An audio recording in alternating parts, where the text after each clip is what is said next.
안녕하세요. 굉장히 오늘 화창한 날인데요.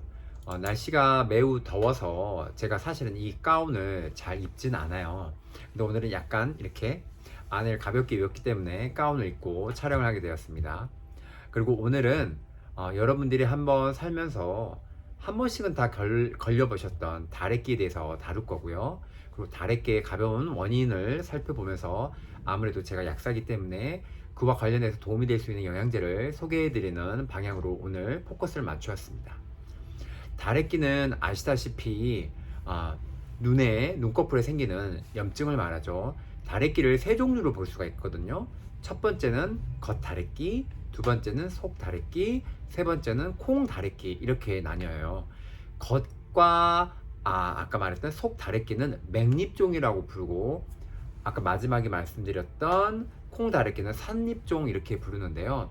쉽게 말하면 맹립종 같은 다래끼는 우리가 흔히 알고 있는 염증으로 나타나는 급성 다래끼입니다. 그리고 원인 자체도 황색 포도상 구균 같은 세균에 의해서 감염이 돼요. 그리고 나타난 증상 자체가 굉장히 강렬하기 때문에 아마 겪어보신 분들 대부분 느끼실 때 아프다, 그리고 빨갛게 부어오른다, 심한 사람들은 겉에 티가 나기도 하죠. 이런 상태를 말하고, 겉과 안이라는 표현처럼 속 눈꺼풀에서 좀 더 바깥에 위치해 있냐, 안쪽에 위치해 있냐, 이 위치에 따라서 구별을 하는 거고요. 산립종 같은 이 콩다래끼는 조금 의미가 다른데요.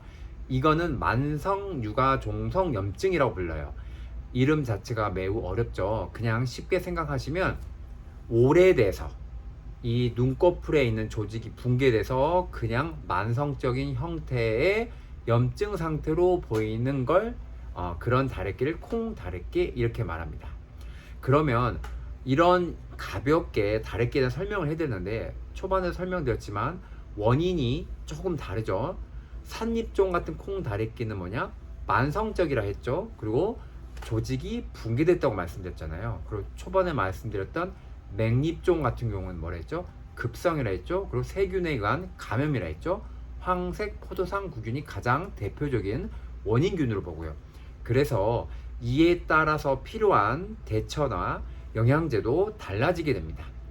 우리가 흔히 알고 있는 맹립종, 화농성 질환은 처리를 할 때 이미 말 자체가 염증이라는 말을 전제로 하기 때문에 첫 번째가 당연히 항염작용, 항균작용을 갖고 있는 성분을 써야 됩니다. 그래서 보통 안과라든지 병원을 가게 되면 항생제와 진통소염제를 처방을 주죠. 근데 여기는 약국이기 때문에 일반적으로 일반약을 사러 오셨다든지 이런 경우에는 이런 항염 성분이 들어있거나 항균 작용이 있는 제품을 권합니다. 그때 제가 대표적으로 많이 쓰는 제품을 보여드리면 이런 안티플램, 이런 성분이 있어요. 여기는 기본 전제가 프로폴리스가 들어가거든요. 근데 프로폴리스뿐만 아니라 형계, 그리고 모밀, 치자, 황금, 이런 게 들어가요. 이 성분들 자체 특징이 원래 항염 작용이 같이 있어요.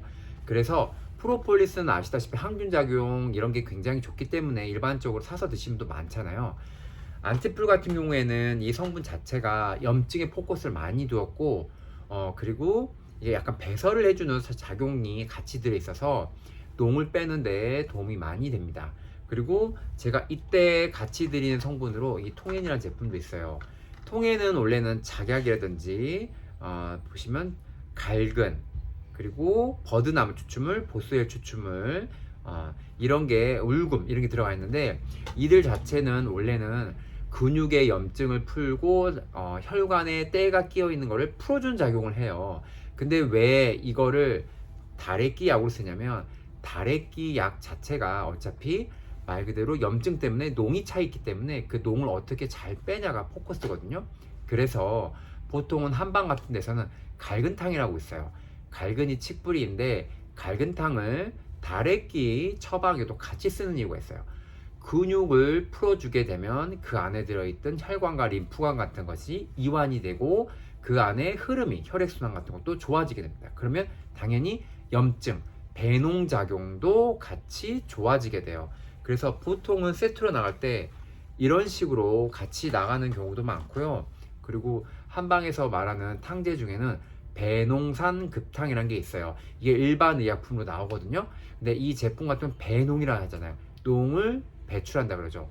그래서 거기 들어간 성분들은 보통 지실이나 작약 같은 성분이 들어가는데, 이런 생약들은 혈관에 끼어 있는 때를 빼준다. 그리고 염증을 빼주는 작용, 완화시키는 작용도 있으면서 혈관이나 림프관의 흐름을 좋게 해줘서 움직임이 좋게 해줍니다. 그래서 배농을 시키는 거예요. 그러니까 노골적으로 배농 작용을 해줘야 되기 때문에 이런 제품을 써서 보통은 다래끼에 처방을 하고요. 그리고 또 다른 회사로 말씀드리면, 전에 설명했지만 이 유나는 황금이 굉장히 중요한 성분이죠. 황금은 굉장히 염증을 잘 잡고, 그리고 뭐냐면 간대사를 촉진시켜요. 그 다음에 라파콜 같은 경우에도 간대사를 촉진시키면서 염증을 굉장히 잘 잡아요. 자, 다래끼 이 처방에 있어서 도움이 되는 영양제들이 있어서, 지금 초반에는 제가 염증에 대한 포인트를 설명을 드렸죠. 근데 두 번째 유나와 라파는 염증을 잡은데 간대사라고 말씀드렸죠. 여기서 조금은 구별을 해줘야 돼요. 왜 그러냐면, 다래끼의 원인 중에 환홍이 생기고 만성 육아종성이 생긴다 했는데, 환홍이 생기는 이유들의 문제들이 보면은 마이봄샘이라는 게 눈꺼풀에 있거든요.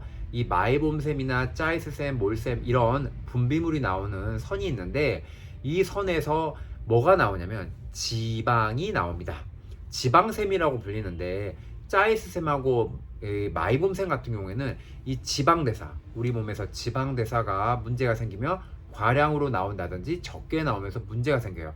보통은 적게 나와서 생기는 문제라기보다는 지금 같은 현상들 대부분 과량으로 많이 나와서 문제가 생겨요. 결국은 뭐냐면 이 지방대사가 왜 문제가 될까인데, 아까 말했던 지방대사는 어느 장부에서 처리를 하냐면 간에서 처리를 합니다. 그래서 다래끼가 자주 반복되는 분들의 특징을 보면요, 간대사 기능에도 뭔가가 과부하 걸렸다든지 기능이 떨어져 있는 경우가 많습니다. 결국은 간이 하는 역할 중에 지방 처리, 지방 대사에 뭔가 문제가 생긴 거죠. 이 지방 대사를, 대사 물질을 처리하기 위해서 혈관에서도 어떻게 되겠어요? 지방 대사 물질이 이런 찌꺼기 같은 게 쌓이게 되면 그게 우리가 말하는 혈관에 때가 끼고 혈관에 병이 오는 것도 되고, 그 작은 현상 중에 하나가 뭐냐면 마이봄샘이나 짜이스샘 같은 선분비 기관에서 이 지방샘이 나오다가 막히게 되는 현상이 나타나죠. 그렇게 되면 염증을 유발하고, 그 염증이 그런 지방샘이 쌓이면서 포도상 발음이 새네요. 포도상 구균 같은 이런 세균들이 달라붙어 가지고 더 염증을 촉발시키게 되는 거죠. 그래서 아까 전자로 소개시켜 드렸던 약들은 보통 급성으로 봤을 때 단기간에 보통 쓰는 편이고요. 그러니까 후자로 말씀드렸던 나파 같은 경우에는 초기에도 쓰기도 하지만 지방대사 문제가 많이 일으키신 분들 또는 그런 현상들이 보이는 분들한테 많이 씁니다. 그리고 초기, 중기, 장기 버전으로도 같이 쓰게 합니다. 그리고 아까 콩다래끼, 산입종 같은 경우에는 이때는 영양제를 쓸 때 조금은 다르겠어요. 왜냐면 만성 육아종성이라 했잖아요. 조직이 붕괴됐다는 거는 여러 가지 원인이 있어요. 내가 말 그대로 당뇨가 있다든지 대사질환이 있다든지 또는 혈관에 병이 있다든지 여러 가지 원인에 의해서 조직이 무너지거든요. 제가 가장 비유를 많이 해드린 게 뭐냐면, 담벼락이 무너졌다 하면 어떻게 하죠? 시멘트도 필요하고 벽돌도 필요하죠. 왜? 다시 건설을 해야 되니까. 똑같아요. 피부 조직이 붕괴됐다 했을 때는 그 조직을 같이 일으켜 다시 복구할 수 있는 성분들이 필요해요. 보통 그래서 이럴 때는 어떤 성분을 쓰냐면, 한방적으로는 탕리소독금 이런 일반 약들이 나와요. 탕리소독금의 키포인트는 황기인데, 황기에는 글루타민이라는 아미노산 성분이 많이 들어있거든요. 이 글루타민은 어떤 역할을 하냐면 우리 몸에 있는 세포 같은 걸, 조직을 복구를 굉장히 잘 시켜요. 그래서 이런 콩다래끼나 다래끼 자체가 너무 오래돼 가지고 흐물흐물거리게 만성적으로 변하고 있을 때 이런 성분을 쓰게 되면은 복구가 굉장히 빨리 됩니다. 실제로 글루타민은 위점막이 복구가 안 된 사람들 때 썼을 때도 되게 복구가 잘 돼요. 이렇듯이 글루타민이 많이 들어있는 아미노산 제제를 제가 산입종 같은 게 같이 쓰고요. 당연히 만성적으로 나타나는 분들의 특징은 아무래도 간대사 같은 지방대사 문제가 있을 확률이 굉장히 높아요. 왜? 마이봄샘이나 짜이스샘 같은 지방샘에 문제가 생겼을 확률이 크고, 그게 만성적으로 나타나서 조직이 붕괴가 되기 때문이죠. 그래서 산입종이라든지 아까 말했던 급성이냐 만성이냐 이거의 포인트를 조금은 구별을 해서 영양제를 드리게 합니다. 그리고 조금 이제 첨부를 해드리면, 원래 동양적인 표현에 의하면 이 간대사 문제의 원인을 보면 비장열이라는 표현도 있어요. 말 그대로 비장이나 췌장 같은 소화액을 나타내는, 소화액을 뿜어내는 이런 기관 자체에서 문제가 생겼을 때도 다래끼가 많이 생기거든요. 그때 보통 쓰는 제품들이 있는데 잠깐만 보여드리면, 이런 덕천이라는 약이 있고 나야가라 이런 성분의 회사 제품이 있는데, 덕천은 사실은 간 쪽을 많이 대사시키는 건데, 여기에는 오가피라든지 모가라든지 그리고 키위나 파인애플 추출물 많이 효소가 많이 들어있고요. 나야갈은 오가피나 모가 등이 많이 들어있어요. 근데 제가 전에도 설명드렸지만 오가피나 모가 등은 보통 신장 기능을 활성화시켜요. 신장 기능이 활성화되면 신수 보충이라 해서 신장의 호르몬 조절 같은 것도 잘 돼서 우리 오장육부가 살아나는 게 있거든요. 보통은 비장열이 많은 사람들은 신장 기능이 떨어지는 경우가 많아요. 그래서 신장 기능을 살리기 위해서 이런 성분을 같이 쓸 때가 있습니다. 그러면 다래끼 등의 염증이 굉장히 좋아진다고 내방을 다시 하기도 하십니다. 그리고 마지막으로는 제가 이렇게 영양제를 드렸어도 다래끼가 자주 생기거나 급성으로 왔을 때 조심하셔야 되는 게 있어요. 첫 번째는 뭐냐면 음식을 되게 조심하셔야 되는데, 간대사라고 말씀드렸기 때문에 간이 과부하 걸리지 않게 술 등의 음주 가물을 조금은 자제하셔야 되고요. 그리고 음식 중에는 너무 기름지고 튀긴 음식들은 좀 자제하셔야 돼요. 왜냐면은 그런 음식들이 들어왔을 때는 간에서는 그 음식물을 해독하고 처리하는 것 자체도 굉장히 버거워합니다.